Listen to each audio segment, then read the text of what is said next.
So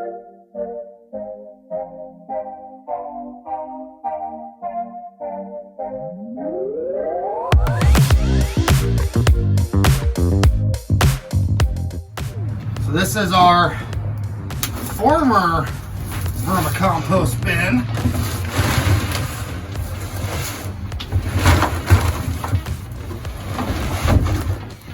Which I really don't know if there's any verma left in it. You can't see. They may have all. What is vermicompost? Vermicompost is when you take little earthwormies and you put them in a container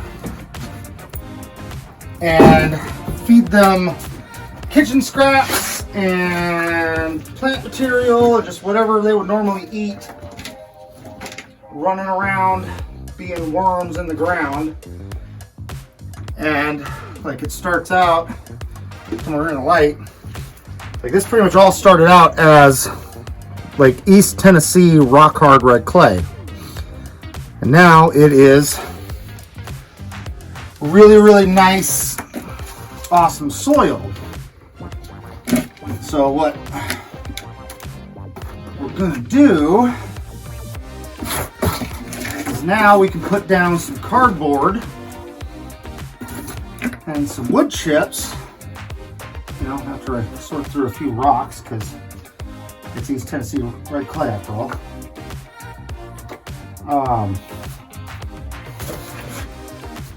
You put in some more worms and a layer of cardboard and a layer of wood chips, and then put baby chicks in here, because eventually this will be a fully insulated, self-contained baby chick brooder.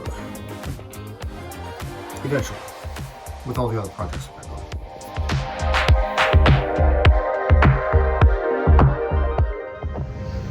So, if you haven't guessed yet, we're actually building a vermicomposter and a baby chick brooder that can be outside during the winter time, so we can do year-round brooding. So, this is all reclaimed stuff, including the pallet that Michelle so skillfully made.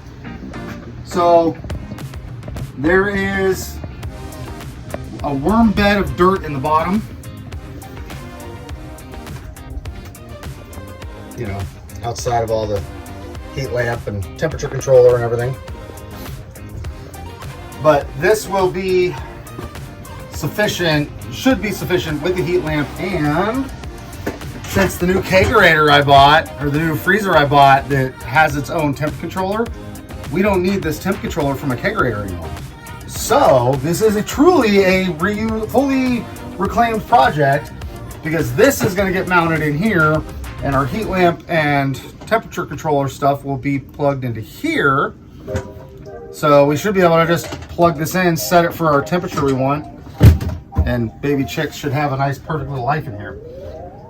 But yeah, I forget the guy's name that dropped all this reclaimed lumber off to us, but thanks, because this is the type of things I build out of a old deck you drop off at my house one day randomly.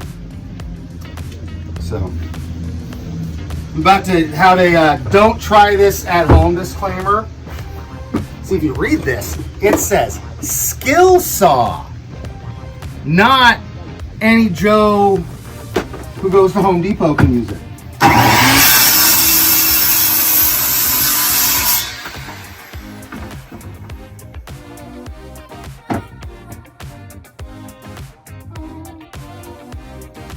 Skill saw. So we're gonna have, these sides are actually not on yet. Well, all right, this one is, I lied. So our vent will be here, and there will be another piece coming down here, and that will actually be where our vent is this little section here. So that way we have airflow, and if we need to, we can put insulation in here, block this off. Shouldn't need to, but we are putting ventilation in here with some bug netting. yeah, and then a big fold-up door right here. So we can fold the door up, do baby chick things. Going about our day. Now, before somebody asks, because inevitably it happens during any build I do, no, there are no blueprints for this. It's just made up on the fly. So, sorry. I don't make blueprints. I don't do plans. I just kind of go. So.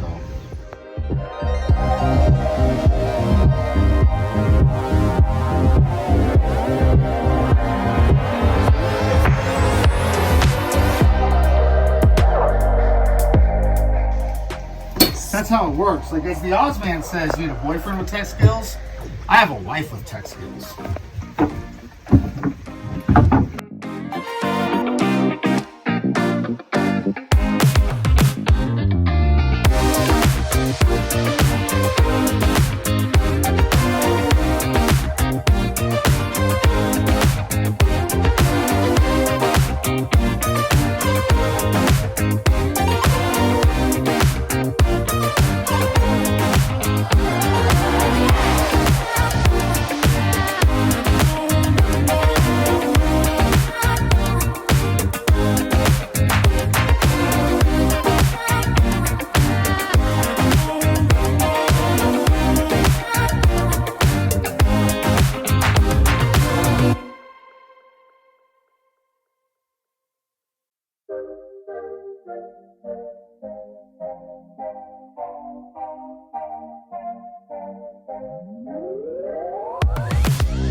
Put a little latch thing there.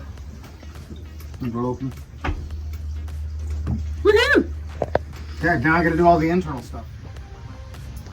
So here is the final product before chickies go in.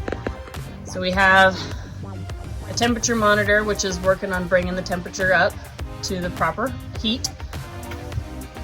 There's a heat lamp with plenty of space between where the bedding will be and where the heat lamp is, so the chicks aren't going to be getting into it.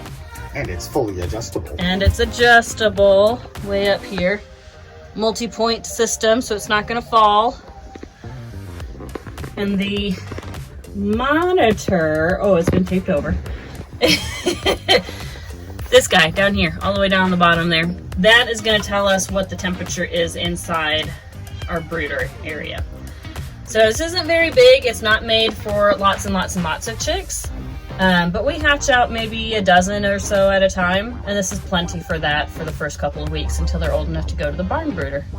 And it's a big old experiment to see if we can keep worms living in the bottom layer with the levels of nitrogen from chicken poop and all Let's close it up, see what it looks like buttoned up.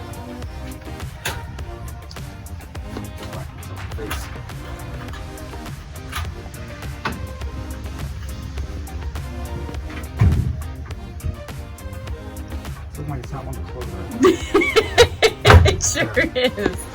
There it went. All right. It's just stubborn. Well, there we go. It's where it's not like I don't want just anything to be able to come up here and make it snug so that it's safe and secure. We might need to tack that down too. But it's all a work in progress, figuring it out, making it work. And all of this was made with reclaimed items. The lumber was donated to the farm. Well, maybe not the heat lamp. The heat lamp we've had for a while though. The temperature control unit came from the old kegerator that got replaced. Same with the freezer. The chest freezer down the bottom was the one that quit. I spent $1.25 on some hinges. Oh, we did buy hinges, my bad. Yeah. Everything else, including the decking that it's standing on, was all reclaimed and repurposed. Woohoo! And I reiterate, no, there is not a blueprint for this. And in the next couple of days, we should have baby chicks hatched out. And by then, the brooder should be up to temperature and ready for them to live in there.